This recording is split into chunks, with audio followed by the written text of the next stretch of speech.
مجھ جیسے خواب شاید بہت سی لڑکیوں کے ہوں، یا شاید وہ ہر لڑکی یہی خواب آنکھوں میں سجائے اپنے ہجلا عروسی میں بیٹھتی تھی جو میں نے سجائے تھے کہ شادی کے چند دن بعد وہ شوہر کے ہمراہ ہنی مون پر جائے گی۔ رہنمائی کی انگوٹھی پہناتے ہوئے جب اسد نے مجھ سے یہ کہا کہ ہم چند دن بعد ایبٹ آباد کے ٹور پر جائیں گے اور اس کے بعد کشمیر اور مانسہرہ بھی، یہ سن کر تو میری آنکھیں چمک ہی گئی تھی۔ میں نے آج تک کراچی کے باہر کچھ نہیں دیکھا تھا، اس لیے مری، ایبٹ آباد، اسلام آباد، مانسہرہ وغیرہ جانا ایک حسین خواب جیسا تھا۔ 2 دن بعد میں نے ہنی مون کے ٹور پر ہی جانے کے خواب دیکھنے شروع کر دیے، لیکن میری بری قسمت کہ جس دن ہمیں جانا تھا میری ساس سیڑھیوں سے گر گئی۔ میرے شوہر بہن بھائیوں میں سب سے بڑے تھے، اس لیے وہ اپنی والدہ کو اس حالت میں چھوڑ کے نہیں جا سکتے تھے۔ پھر گھر کے واحد کفیل بھی تھے، کیونکہ میرے سسر کا انتقال ہو چکا تھا۔ میری ساس کے پاؤں کے فریکچر نے تو جیسے میرے ارمانوں پر پانی ہی پھیر دیا تھا۔ میں جو اپنا پورا سامان پیک کیے بیٹھی تھی کہ 15 دن اسد کے ساتھ یادگار بناؤں گی، سب جگہ گھوموں گی پھروں گی، سیلفیاں بنا کر اپنی دوستیوں کو جیلس فیل کراؤں گی، سارا پلان ہی چوپٹ ہو گیا تھا۔ میں نے روتے ہوئے اپنا سامان بیگ سے نکالا تھا۔ 2 ماہ ساس کو بستر پر بٹھا کر ان کی خدمت کرتی رہی، لیکن دل میں میرے ابھی بھی ہنی مون کی حسرت باقی تھی۔ 3 ماہ کی انتھک خدمت کے بعد میری ساس اب بھلی چنگی ہو گئی تھی۔ میں نے شوہر سے دوبارہ سے ہنی مون کی فرمائش کی۔ میں نے ساس سے اجازت مانگی تو ساس نے بھی انکار نہیں کیا، کیونکہ میری خدمت رنگ لے آئی تھی۔ وہ مجھ سے بہت خوش تھیں۔ بڑی منتوں مرادوں کے بعد میری یہ خواہش پوری ہونے جا رہی تھی۔ جب ہم لوگ پنڈی جانے کے لیے ٹرین میں بیٹھے اس قدر خوش تھے جیسے میں نے پوری کائنات کو مسخر کر لیا ہو۔ پورے ٹرین کے سفر میں اپنے شوہر سے یہی باتیں کرتی رہی کہ ہم یہاں بھی جائیں گے، وہاں بھی جائیں گے، خوب انجوائے کروں گی، کیونکہ جانتی تھی کہ اس کے بعد دوبارہ ایسا موقع مشکل سے ہی ملے گا۔ اسلام آباد میں ہم 2 دن رکے۔ فیصل مسجد، اسلام آباد کی مشہور جگہوں کی خوب سیر سپاٹے کیے تھے۔ ہمارا دوسرا پڑاؤ ایبٹ آباد تھا۔ خوبصورت وادیوں کا منظر تھا وہاں۔ ایک شنگری-لا ہوٹل پر ہم ٹھہرے تھے، خوبصورت ہوٹل، اس کے باہر کا منظر بھی بے حد حسین تھا۔ لیکن شاید ہماری قسمت اچھی نہیں تھی۔ دسمبر کی آخری تاریخیں تھیں اور جنوری کی ابتدا ہونے والی تھی۔ سردی کی شدت کے ساتھ ساتھ برف باری کا سلسلہ بھی شروع ہو چکا تھا۔ میں جو گھومنے پھرنے کے پلان بنا کر آئی تھی، برف باری اور سردی کی شدت کی وجہ سے کمرے سے باہر بھی نکلنے کو تیار نہ تھی۔ اس پر یہ ستم کہ گرم پانی کی سہولت بھی جا چکی تھی، کیونکہ سوئی گیس پائپوں میں جم چکی تھی اور کچھ میں شروع سے ہی کراچی میں رہی تھی، اس لیے نہ تو زیادہ گرمی برداشت کرنے کی عادت تھی، نہ ہی اتنی سخت سردی۔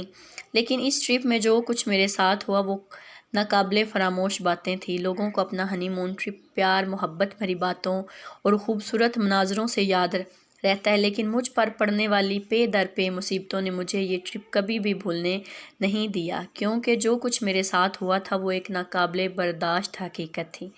جیسے جیسے دن گزر رہے تھے برف باری کا سلسلہ بھی بڑھتا جا رہا تھا۔ درجہ حرارت نقطہ منجمد سے بھی گر چکا تھا۔ اب تو برف اس قدر زیادہ ہو چکی تھی کہ سڑکیں برف سے بالکل ڈھک چکی تھیں، یہاں تک کہ آنے جانے کے راستے تک بند ہو چکے تھے۔ ہوٹل میں کمرہ نہیں مل رہا تھا، لوگوں کی گاڑیاں راستوں میں ہی پھنس چکی تھیں۔ بہت سے حادثات کی اطلاع ہمیں مل رہی تھی۔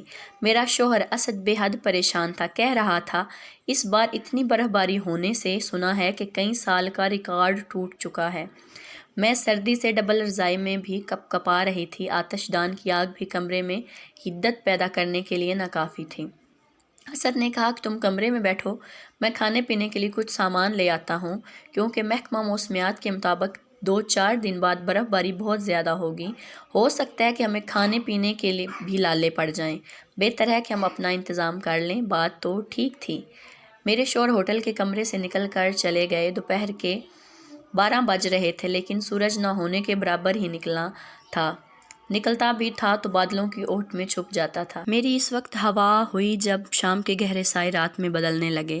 برف باری بھی زوروں سے شروع ہو چکی تھی۔ پہلے کی نسبت آج برف باری کی شدت زیادہ تھی۔ مجھے اسد کی فکر ہونے لگی، وہ ابھی تک واپس نہیں آئے تھے۔ کئی گھنٹے گزر چکے تھے۔ میرے دل میں 1000 قسم کے وسوسے آنے لگے کہ میں اپنے